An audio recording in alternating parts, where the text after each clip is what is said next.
Everyone, welcome back to channel. कैसे हो आप सब दोस्तों? ये है हमारा लेक्चर 7 जावा विद ऊप्स का। और इसके अंदर हम देखने वाले हैं अपने कुछ ऐसे कॉन्सेप्ट जो कि बहुत ज़्यादा इंपॉर्टेंट है आपके आगे वाले सब्जेक्ट्स के लिए। ठीक है, इनहेरिटेंस, पॉलीमॉर्फिज्म, एक्सट्रैक्शन, ये सब आपके इस सब्जेक्ट में तो आपके काम आएंगे ही, और भी आगे जो सब्जेक्ट्स आएंगे आपके सीएस में उन सबके काम आने वाले हैं। ठीक है, सो इनहेरिटेंस इन जावा। सबसे देखो, इससे पहले हम लेक्चर में अपना कंस्ट्रक्टर तक कंप्लीट कर चुके हैं, उसके टाइप्स भी देखे थे और हमने उसको कोड भी करके देखा था। ठीक है, सो इस लेक्चर में हम, अगर आपने वहाँ तक नहीं देखा तो जल्दी से डिस्क्रिप्शन में प्लेलिस्ट का लिंक है, आप वहाँ से जा सकते हो, या फिर आई बटन में आपको प्लेलिस्ट का लिंक मिल रहा होगा, आप वहाँ से भी वहाँ पे जाओ और वहाँ तक कंप्लीट करो। ठीक है, अगर आपको वहाँ तक समझ में आ गया तो आपको आगे समझ में और अच्छे से आएगा, क्योंकि वहाँ तक है ना, मैंने बिल्कुल कॉन्सेप्चुअल अच्छे से समझाया विद कोड करके। ठीक है, सो यहाँ पे हम स्टार्ट करेंगे इनहेरिटेंस इन जावा। इनहेरिटेंस क्या होता है? देखो, इनहेरिट आपको नाम पता चल रहा होगा, आपने ना बायोलॉजी में पढ़ा होगा। इनहेरिट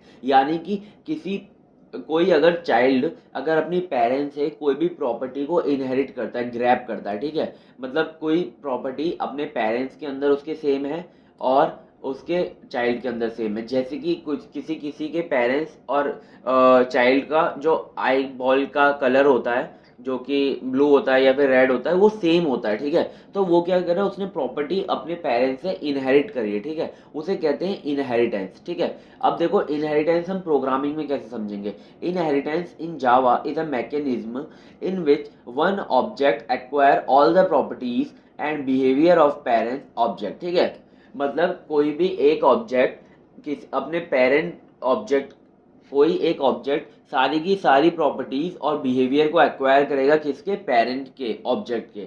मतलब एक पेरेंट ऑब्जेक्ट है और एक चाइल्ड ऑब्जेक्ट है, तो इसके अंदर हम एक कॉन्सेप्ट का यूज करेंगे इनहेरिटेंस का, और एक मतलब मैं आपको कोड करके दिखाऊंगा तो आपको समझ में आएगा कि आपको पेरेंट्स ऑब्जेक्ट से आपको चाइल्ड ऑब्जेक्ट में सारी की सारी प्रॉपर्टीज और बिहेवियर मिल जाएंगी। ठीक है, so it is an important part of oops. Oops का एक ये पिलर है। ठीक है, इनहेरिटेंस। इनहेरिटेंस बहुत ज़्यादा इंपॉर्टेंट है ऊप्स के लिए।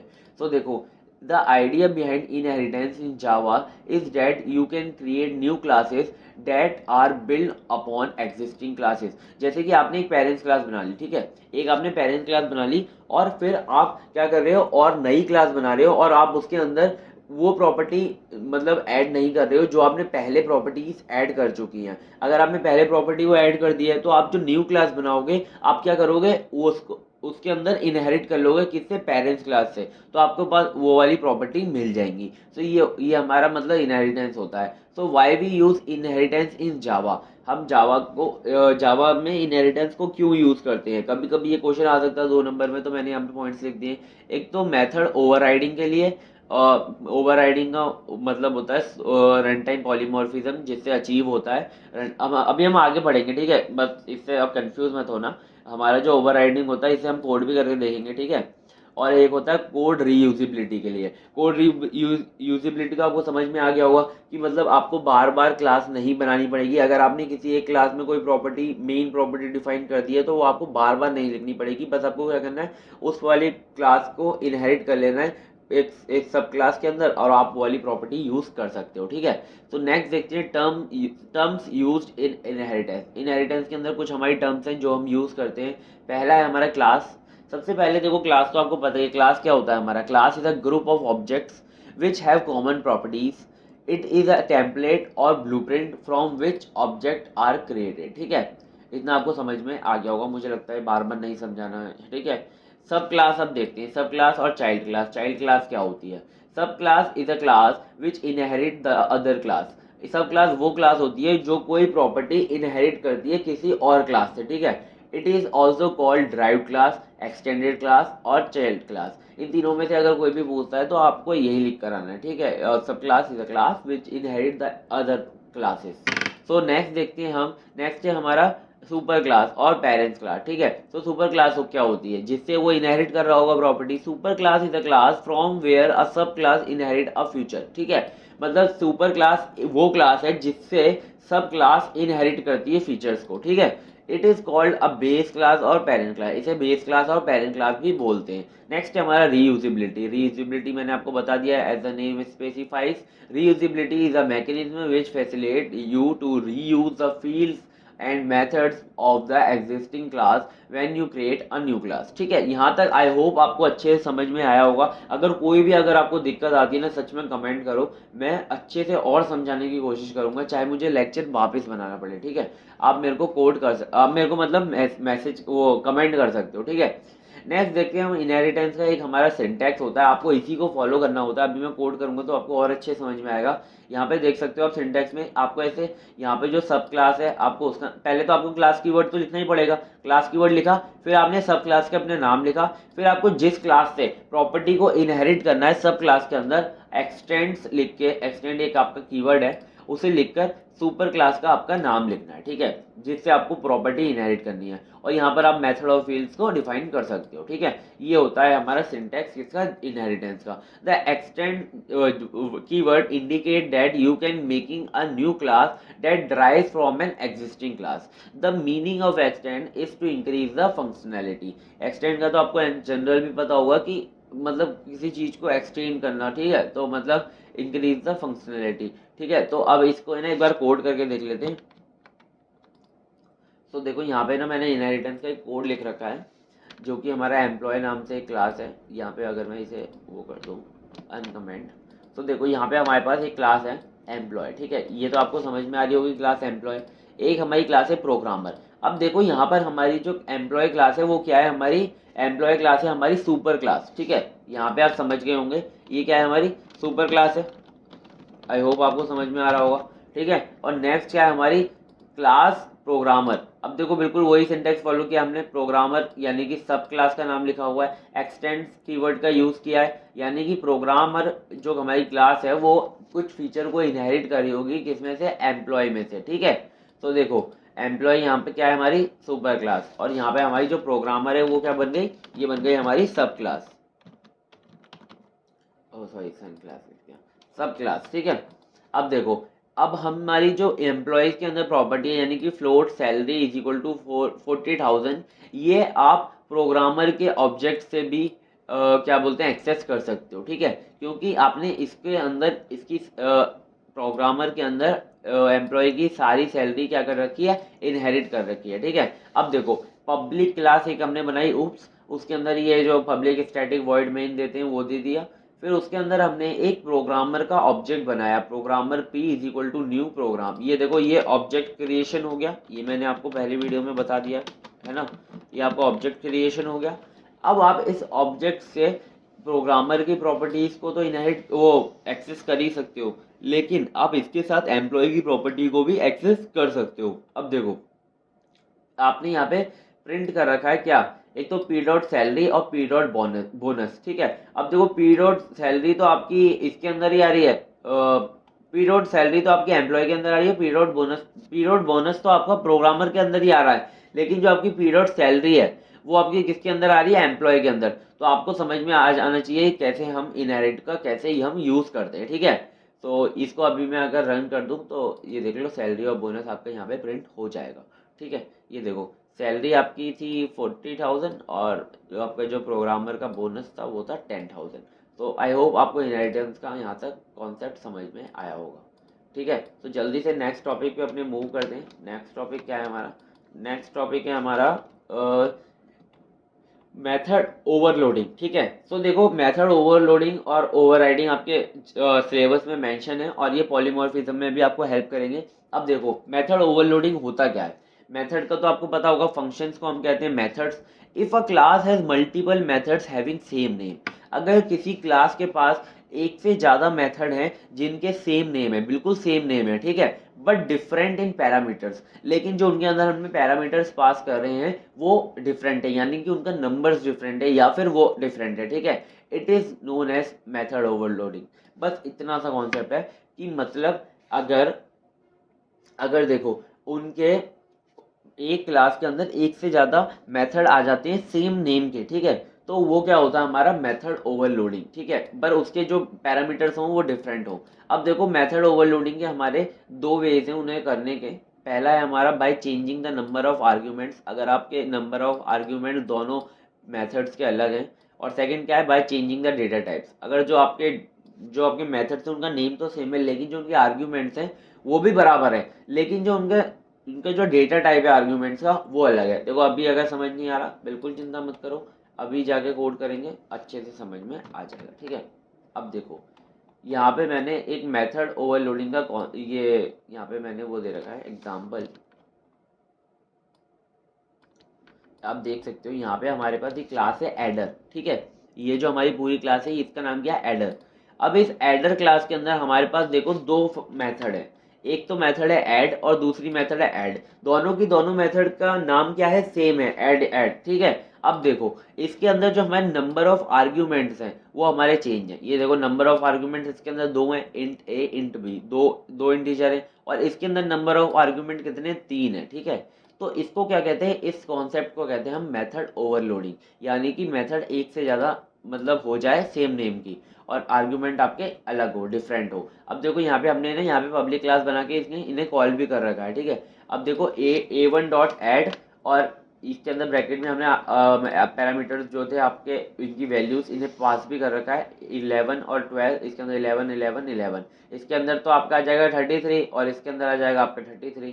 दोनों के दोनों आपके रन हो जाएंगे, ठीक है। ये देख सकते हो, ये होता है आपका मेथड ओवरलोडिंग।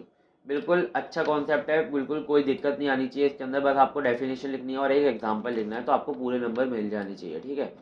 तो नेक्स्ट देखते हैं हम मेथड ओवरलोडिंग का दूसरा वे कैसे, दूसरे वे से कैसे करते हैं, ठीक है। तो इसे मैं कमेंट कर दूँ जल्दी से। सो दूसरा वे आप देखो तो मेथड ओवरलोडिंग का वो है changing data types of arguments, ठीक है। अगर आप आर्ग्यूमेंट्स के डेटा टाइप्स को चेंज कर दो, जैसा मैंने आपको पहले बताया था, उसके अंदर नंबर्स मतलब कि नंबर्स ऑफ आर्ग्यूमेंट चेंज हुए थे, इसके अंदर क्या चेंज होंगे आपके डेटा टाइप। अब देखो यहाँ पे एड द क्लास है, उसके अंदर सेम नेम के ए ऐड है और एक ऐड है, ठीक है। दोनों के दोनों ऐड है लेकिन इनका डेटा टाइप अलग है। देखो पहले तो उनका रिटर्न टाइप ही अलग है, इंटीजर और डबल, ठीक है। इसका रिटर्न टाइप डबल है और अब देखो यहाँ पे ना मैंने स्टैटिक का यूज किया है। स्टैटिक का यूज ये क्यों किया मैंने, आपको एक कॉन्सेप्ट बताना है कि आप स्टैटिक का यूज करके बिना ऑब्जेक्ट बनाए मेथड को कॉल कर सकते हो, ठीक है। अब देखो सबसे पहले हमने स्टैटिक का यहाँ पे यूज किया, फिर इंटीजर, फिर ऐड, ठीक है। और यहाँ पे नंबर ऑफ आर्ग्यूमेंट 2 है, यहाँ पे भी नंबर ऑफ आर्ग्यूमेंट 2 है, लेकिन दोनों का डेटा टाइप अलग है, ठीक है। दोनों क्या प्लस करके तो देंगे लेकिन ये डबल को प्लस करके देगा और ये इंटीजर को प्लस करके देगा। तो देखो यहाँ पे हमने दोनों को कॉल किया है और हमने यहाँ पे देखो ऑब्जेक्ट नहीं बनाया है। हमने यहाँ पे ऑब्जेक्ट नहीं बनाया, डायरेक्ट क्लास लिखी, डॉट लिखा और ऐड लिखा। यानी कि हम स्टैटिक जो हमारे मेथड्स होते हैं इनको आप बिना ऑब्जेक्ट बनाए कॉल कर सकते हो। इनका कोई ऑब्जेक्ट से लेना देना नहीं होता, ठीक है। इनका क्लास से लेना देना होता है। अब देखो इन दोनों को हम कॉल कर देते जल्दी से। ये देखो पहला भी रन हो रहा है, दूसरा भी रन हो रहा है, तो कोई भी दिक्कत नहीं आ रही। इसे कहते हैं मेथड ओवरलोडिंग, ठीक है। मेथड ओवरलोडिंग कौन सा, दूसरे वे से, ठीक है, by changing the data types of argument. तो ये आपको आई होप समझ में आ गया होगा, ठीक है। नेक्स्ट देखते हैं हम मेथड ओवरराइडिंग। अब मेथड ओवरराइडिंग क्या होता है, इफ सब क्लास यानी कि children class has the same method as declared in the parents class. अगर आपके पेरेंट्स क्लास के अंदर आपने जो मेथड को डिक्लेयर किया है वो मेथड और आपकी जो सब क्लास के अंदर मेथड है उन दोनों का जो वो दोनों जो मेथड है वो सेम हो जाए, यानी कि उनका नाम सेम हो जाए, ठीक है, तो उसे कहते हैं मेथड ओवरराइडिंग, ठीक है। It is known as method overriding in Java. I hope आपको समझ में आ रहा होगा। मतलब पेरेंट्स क्लास के अंदर अगर कोई मेथड लिखी हुई है पहले से और वही मेथड आपने उसकी सब क्लास में भी लिखी हुई है तो उसे कहते हैं मेथड ओवरराइडिंग। अब देखो रूल्स क्या है इसके मेथड ओवरराइडिंग के। पहला तो the method must have the same name in the parent class, name same होना चाहिए जब भी तो सेम होंगे वो। The method has same parameter in the parent class, और उनके पैरामीटर्स भी नंबर ऑफ पैरामीटर्स और डेटा टाइप भी सेम होनी चाहिए। There must be an inheritance, और उसके अंदर इनहेरिटेंस होना चाहिए जब भी तो वो सब क्लास बन पाएगी, ठीक है। अब देखो इसके अंदर ना कोड करके देखते हैं जल्दी से। ये रहा, ये मैंने यहाँ पे गलती से लिख दिया है, ओवर राइडिंग आएगा यहाँ पे, ठीक है। ओवर राइडिंग को देखते हैं हम यहाँ पे। यहाँ पे हमने पहले एक पेरेंट क्लास बनाई व्हीकल, ठीक है। अब देखो यहाँ पे आप देख सकते हो ये व्हीकल हमने पेरेंट्स क्लास बनाई जिसके अंदर एक हमारा मेथड है वॉइड रन। इसके अंदर एक हमारा मेथड है रन, रन नाम से इसके अंदर कोई भी पैरामीटर पास नहीं हो रहा है और ये क्या प्रिंट कर रहा है, व्हीकल इज रनिंग, ठीक है। अब देखो नेक्स्ट हमने एक और क्लास बनाई जिसके अंदर हमने इनहेरिट किया किसे, व्हीकल को। अब देखो बाइक टू करके हमने एक सब क्लास बनाई और इसके अंदर हमने इनहेरिट किया किसे, व्हीकल को। अब देखो इस व्हीकल के अंदर एक और मेथड है जिसका नाम है रन। अब देखो पेरेंट क्लास के अंदर भी हमारा रन मेथड है और हमारा चाइल्ड क्लास के अंदर भी रन मेथड है, बिल्कुल सेम मेथड है, बस इनके अंदर जो हमारे जो आउटपुट आ रहा होगा वो डिफरेंट आ रहा होगा। तो देखो ये क्या होता है, ये होता है over riding method, over riding, ठीक है। अब देखो यहाँ पे हमने एक पब्लिक क्लास बनाई और इसके अंदर हमने एक ऑब्जेक्ट बनाया बाइक टू का, बाइक टू का हमने एक ऑब्जेक्ट बनाया ओबीजे, और इसके अंदर बाइक टू के अंदर हमने रन किया, मतलब रन मेथड को हमने कॉल किया। तो देखो हमने रन मेथड को कॉल किया तो कौन सा मेथड कॉल होना चाहिए, ये वाला मेथड कॉल होगा। पता है कौन सा मेथड कॉल होगा, ये होगा बाइक इज रनिंग सेफली, क्योंकि हमने इसका ऑब्जेक्ट बनाया है। अब देखो इसे अगर मैं रन करूं, आप देख सकते हो यहाँ पर हमारा रन हुआ है bike is running safely, bike is running safely ये आ रहा है। तो आई होप आपको समझ में आ गया होगा, ये होता है हमारा मेथड ओवर राइडिंग। अब तो हमारा नेक्स्ट टॉपिक है एनकैप्सुलेशन। सो एनकैप्सुलेशन का अगर आप बेसिक मतलब समझो, ये भी एक हमारा पिलर है ऊप्स का, ठीक है। So encapsulation in Java is a process of wrapping a code, यानी कि कोड को मतलब आपको रैप करना है, मतलब आपका जितना यूजफुल कोड है यूज़र के लिए बस आपको उतना ही दिखाना है, मतलब थोड़ी सी आपको कोड की प्राइवेसी रखनी है, आपको पूरा का पूरा कोड यूज़र को नहीं देना, कुछ एक्सेस मेथड्स रखने हैं जिसके थ्रू आपका जो यूज़र है वो कोड को एक्सेस कर पाए, सबके लिए अलग अलग लेवल पे एक्सेस रहे। जैसे कि कुछ एडमिन एडमिन है कोई, यानी कि कुछ प्राइवेट डेटा है तो उसको सिर्फ कुछ ही नंबर ऑफ पर्सन्स एक्सेस कर पाए, ठीक है। और कुछ ऐसा डेटा है यानी कि पब्लिक डेटा है तो वो उसे सबको एक्सेस कर पाए, तो उसके अंदर एनकैप्सुलेशन यूज़ नहीं होता। लेकिन रैपिंग कोड यानी कि कोड को रैप करके रखने में यूज़ होता है हमारा encapsulation. And data together into a single unit, और सारे डेटा को किसके अंदर रखना है, एक सिंगल यूनिट के अंदर। तो इससे क्या होगा, आपका जो कोड रहेगा वो ऑप्टिमाइज रहेगा, ठीक है। तो बहुत ज़्यादा इंपॉर्टेंट कॉन्सेप्ट है। और अगर आप इसका एक एग्जांपल समझो, जैसे कि हमारा एक कैप्सूल होता है जिसके अंदर मिक्स्ड ऑफ सर्वल मेडिसिन होती हैं। एक आपका कैप्सूल क्या होता है, एक कैप्सूल आपकी सिंगल यूनिट होती है, ठीक है, लेकिन उसके अंदर बहुत सारी मेडिसिन रहती हैं, ठीक है। तो मतलब बहुत सारा डेटा आप बहुत सारी मेडिसिन के थ्रू समझ सकते हो, और एक सिंगल यूनिट आपकी एक कैप्सूल हो गई, ठीक है। उसके थ्रू आपका जो एनकैप्सुलेशन का आपका कॉन्सेप्ट समझा जा सकता है, ठीक है। आई होप आपको यहाँ तक समझ में आ गया होगा, बस ये डेफिनेशन पढ़ लेना। And we can create a fully encapsulated class in Java by making all the data members all class private, ठीक है। अगर आप एक्सेस स्पेसिफायर सारे के सारे डेटा मेंबर्स का प्राइवेट कर देते हो तो आपकी वो जो क्लास है जावा के अंदर वो फुल्ली एनकैप्सुलेटेड हो जाती है, क्योंकि अगर आपने सारे के सारे डेटा मेंबर को प्राइवेट कर दिया तो वो उसी क्लास के अंदर यूज हो सकते हैं, और वो क्लास जिस बंदे को चाहे उसी को एक्सेस दे सकते हैं, ठीक है। सो आई होप आपको समझ में आ गया होगा encapsulation. Now we can use setter and getter method to set and get data in it. अब देखो एक हमारी गेटर और सेटर मेथड होती है जिसके लिए हम एक अलग अलग मेथड्स बनाते हैं जिसके अंदर हम डेटा को सेट कर सकते हैं और गेट कर सकते हैं, ठीक है। ज़्यादा डीप में जाने की इसमें कोई ज़रूरत नहीं है, बस आप इतना समझ लो, आप एनकैप्सुलेशन के अंदर गेटर और सेटर मेथड का यूज़ करते हो डेटा को सेट करने के लिए और गेट करने के लिए, ठीक है। बस आपको इतना समझना है, ठीक है।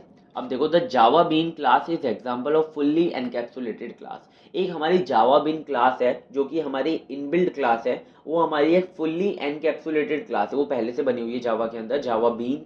अभी आप आगे पढ़ोगे, और अभी मेरा जैसे 6 सेमेस्टर है ना, तो हमारे कॉलेज में जो वेब टेक्नोलॉजी सब्जेक्ट है उसके अंदर भी हम जावा बीन एक अलग ही यूनिट है, ठीक है। तो आपको वहाँ पे भी हेल्प करेगी, शायद आपकी भी यूनिट में आएगी, ठीक है। सो एनकैप्सुलेशन आई होप आपको समझ में आ गया होगा। जल्दी से आगे चलते हैं और पॉलीमॉर्फिज्म देखते हैं। अब देखो पॉलीमॉर्फिज्म क्या है। पॉलीमॉर्फिज्म आपको नाम से पता चल रहा होगा, पॉली मतलब होता है हमारा मैनी, एक से ज़्यादा, ठीक है। और मॉर्फिज्म, मॉर्फिज्म का मतलब होता है आपकी फॉर्म्स, ठीक है।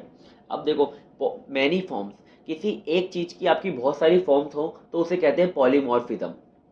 अब देखो इसको एक डेफिनेशन से समझते हैं। Polymorphism in a Java is a fundamental concept in object oriented programming that allows object of different classes to be treated as a object of common super class. मतलब ये क्या अलाउ करता है ऑब्जेक्ट्स के लिए, कि आपके जो ऑब्जेक्ट्स हैं वो अलग अलग क्लासेस के हैं, ठीक है। That allows objects of different classes, बहुत सारी क्लासेस के आपके अलग अलग ऑब्जेक्ट्स हैं, वो कैसे ट्रीट हो सके, एक कॉमन ऑब्जेक्ट सुपर क्लास के लिए, किसी एक सुपर क्लास के लिए बहुत सारे अलग अलग आपकी जो क्लासेस हैं उनके ऑब्जेक्ट्स को एक कॉमन सुपर क्लास के लिए वो ट्रीट कर सके, ठीक है। So this allows for flexibility and extensibility in your code. और रीयूजेबिलिटी भी आपके अलाउ करता है कि मतलब आपका एक ऑब्जेक्ट, एक ही ऑब्जेक्ट उसी नाम से अलग अलग फॉर्म्स में जा सकता है, ठीक है। मतलब आपका किसी क्लास के अंदर उसकी अलग फॉर्म होगी, किसी क्लास के अंदर उसकी अलग फॉर्म होगी, ठीक है। अब आप इसको एक एग्जांपल से समझो पॉलीमॉर्फिज्म को। Think of it this way, you have a, अभी देखो आपने ना जैसे ऐड मेथड समझा था, ठीक है। वो सॉरी ओवरलोडिंग समझा था, मेथड ओवरलोडिंग के अंदर हमारा जो एक ऐड मेथड था, ठीक है। अब ऐड मेथड आपके अलग अलग मतलब काम कर रहा था। एक तो काम कर रहा था वो दो डिजिट को आपका ऐड कर रहा था, और एक काम कर रहा था वो 3 डिजिट को वो ऐड कर रहा था। तो देखो नाम तो उसका एक ही था, लेकिन उसकी फॉर्म्स बहुत सारी थी, ठीक है। तो उसे कहते हैं पॉलीमॉर्फिज्म, यानी कि एक से ज्यादा किसी की फॉर्म हो जाए लेकिन नाम सेम हो, ठीक है, तो उसे कहते हैं पॉलीमॉर्फिज्म, ठीक है। अब देखो think of this way, you have a group of super hero, आपके पास एक ग्रुप ऑफ सुपर हीरोज है, ठीक है। सुपर हीरोज का एक ग्रुप हो गया विद डिफरेंट एबिलिटीज। अब सुपर हीरोज हैं अलग अलग, जैसे आयरन मैन है, हल्क है, थॉर है, तो इनके पास अलग अलग उनकी एबिलिटी है, लेकिन but they can all referred as a super hero. लेकिन हम उन सबको क्या कहते हैं? Super hero. तो वो क्या है? एक सुपर हीरो एक नाम हो गया, और उनकी एक अलग अलग फॉर्म्स हो गई उनकी एबिलिटीज, ठीक है। तो उसे कहते हैं पॉलीमॉर्फिज्म। आई होप आपको पॉलीमॉर्फिज्म समझ में आ गया होगा, इससे अच्छा नहीं समझा सकता, ठीक है, पॉलीमॉर्फिज्म।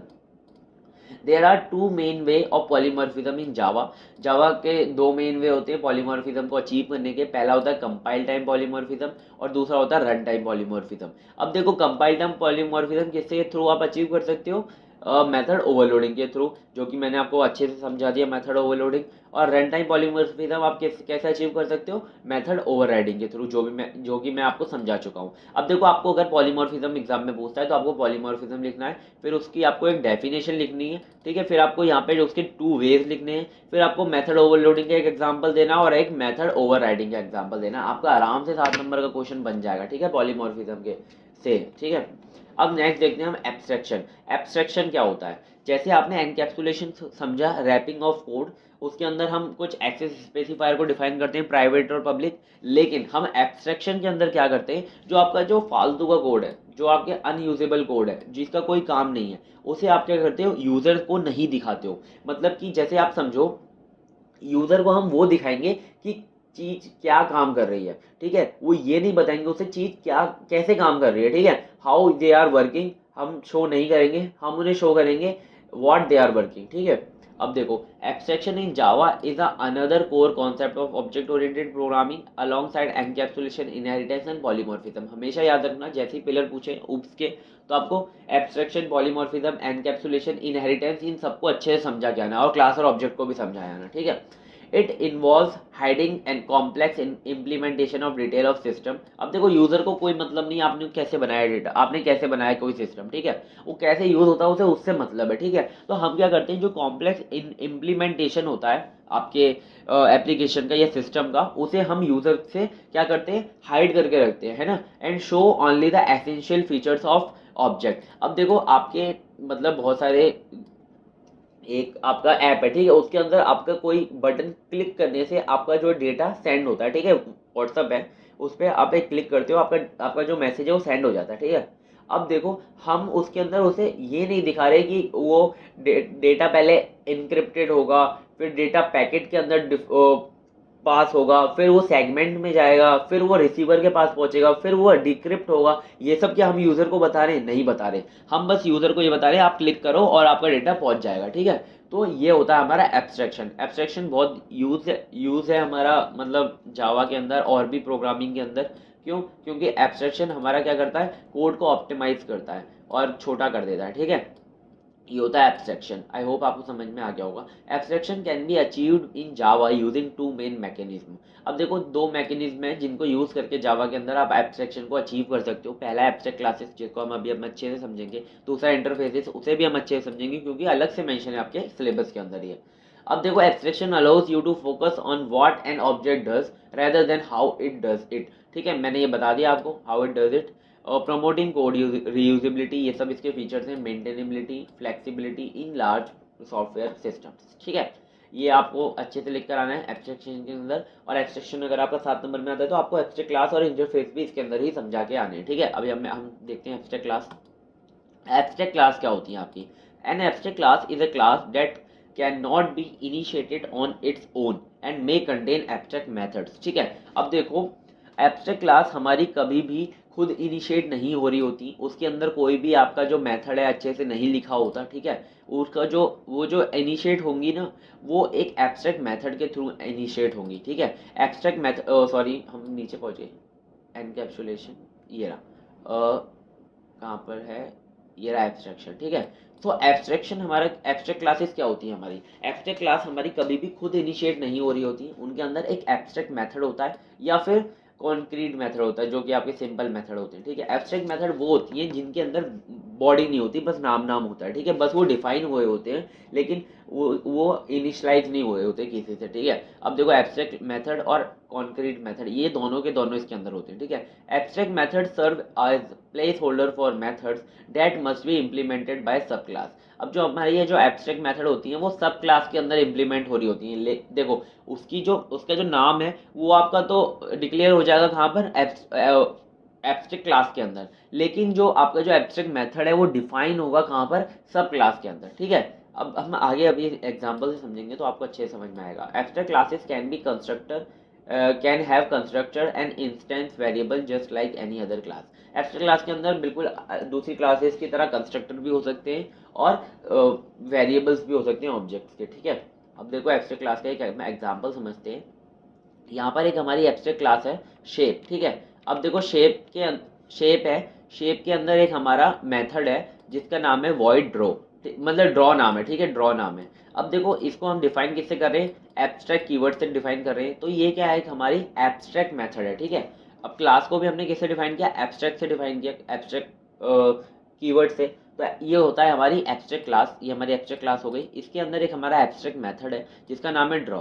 अब देखो इसके अंदर है ना, ड्रॉ की बॉडी नहीं है। ठीक है, जैसे आपने और भी मेथड्स पढ़े जिसके अंदर उनकी बॉडी थी, लेकिन इसके अंदर इसकी बॉडी नहीं है, यानी कि ये यहाँ पर इम्प्लीमेंट नहीं हुआ है। लेकिन अब हम इसकी ये क्लास बनाते हैं सर्कल, सिंपल क्लास बनाई हमने सर्कल, जिसके अंदर हमने इनहेरिट करेंगे प्रॉपर्टी एक्सटेंड्स के थ्रू शेप से। ठीक है, तो शेप क्या है, हमारी पेरेंट्स क्लास हो गई, सर्कल क्या हो गई, इसकी एक सब क्लास हो गई। ठीक है, अब शेप के अंदर हम ड्रॉ मेथड को क्या करेंगे, इंप्लीमेंट करेंगे, उसकी बॉडी लिखेंगे। ड्रॉ मेथड की हमने बॉडी लिखी, इसके अंदर हम प्रिंट करा रहे हैं ड्रॉइंग अ सर्कल।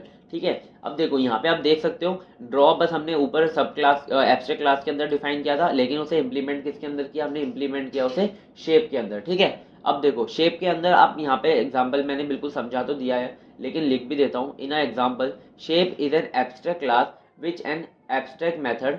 शेप एक हमारी एब्स्ट्रैक्ट क्लास है जिसके अंदर उसकी एक एब्स्ट्रैक्ट मेथड है जिसका नाम है ड्रॉ। ठीक है, अब देखो ड्रॉ है और सब क्लास क्या है उसकी, सर्कल, जो कि एक्सटेंड कर रही है प्रॉपर्टी किससे, सब क्लास के अंदर, और प्रोवाइड करा रही है concrete implementation of draw method. ठीक है, आपका जो सर्कल क्लास है उसी के अंदर तो आपकी जो इम्प्लीमेंटेशन हो रही है ड्रॉ की, तो ये होता है हमारा क्या, एब्स्ट्रैक्ट क्लासेस।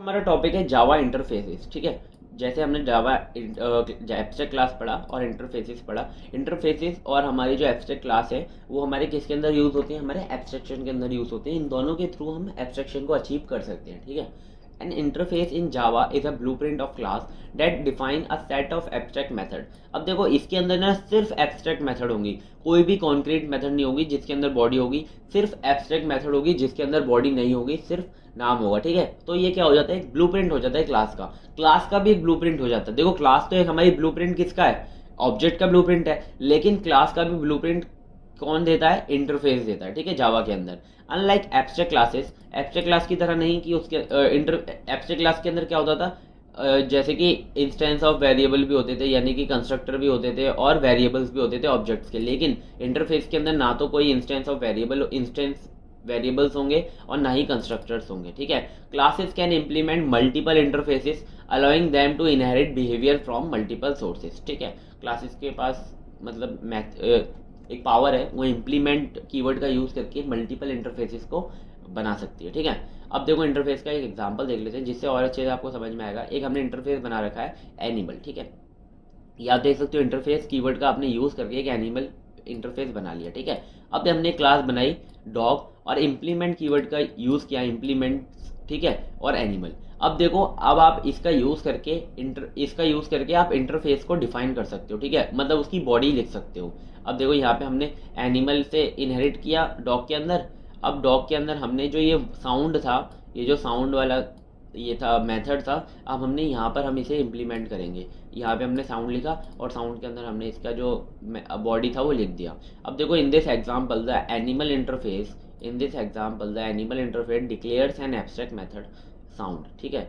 अब एनिमल इंटरफेस के अंदर हमने ये एब्स्ट्रैक्ट मेथड डिफाइन किया था sound. The dog class implement the animal interface and provide their own implementation of the sound, ठीक है। अब डॉग क्लास के अंदर उसने अपना एक ओन इम्प्लीमेंटेशन दे दिया।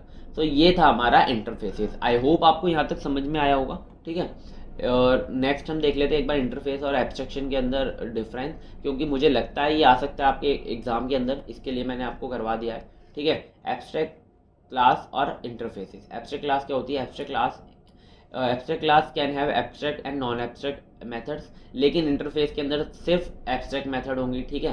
Abstract class does not support multiple inheritance. Abstract class हमारी मल्टीपल इनहेरिटेंस को सपोर्ट नहीं करती, लेकिन इंटरफेस सपोर्ट करता है, ठीक है। Abstract class can have final, non final, static and non static variables, लेकिन इंटरफेस के पास सिर्फ only static and final variables होते हैं, ठीक है।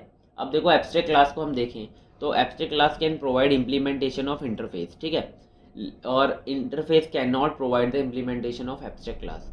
आपने देखा था ना, एब्स्ट्रैक्ट क्लास हमारा प्रोवाइड करा सकता था इम्प्लीमेंटेशन ऑफ इंटरफेस, लेकिन हमारा जो इंटरफेस है वो प्रोवाइड नहीं करा सकता इम्प्लीमेंटेशन ऑफ एब्स्ट्रैक्ट क्लास। अब देखो एब्स्ट्रैक्ट कीवर्ड यूज होता है एब्स्ट्रैक्ट क्लास को बनाने के लिए और इंटरफेस कीवर्ड यूज होता है इंटरफेस को बनाने के लिए। आई होप यहाँ तक आपको समझ में आ गया होगा, ठीक है। So thank you so much. अगर आपने यहाँ तक लेक्चर को देखा है, हमने इसके अंदर बहुत इंपॉर्टेंट टॉपिक को कवर किया है। इसके लिए थोड़ा सा लेक्चर अगर लेंथी हो गया तो कोई दिक्कत नहीं है यार, इसको कंप्लीट करो, आपके आगे भी बहुत काम आएंगे ये जो कॉन्सेप्ट्स हैं, ठीक है। Subscribe for more amazing explanation. अगर आपको और ऐसे एक्सप्लेनेशन चाहिए प्लीज़ चैनल को सब्सक्राइब कर लो, क्योंकि हम इससे भी अच्छे कंटेंट डालने वाले चैनल पे और आ चुके हैं ऑलरेडी, ठीक है। सो अगर आपको ऑपरेटिंग सिस्टम पढ़ना है हम वो ऑलरेडी पढ़ा रहे हैं, ठीक है। टफल पढ़ना है वो हम ऑलरेडी पढ़ा रहे हैं, और पाइथन है वो भी मैं पढ़ा रहा हूँ, ठीक है। और जावा तो चली रही है। तो check out description for notes and for more subject playlist, ठीक है। तो थैंक यू सो मच, मिलते हैं किसी नेक्स्ट वीडियो में, तब तक के लिए बाय बाय।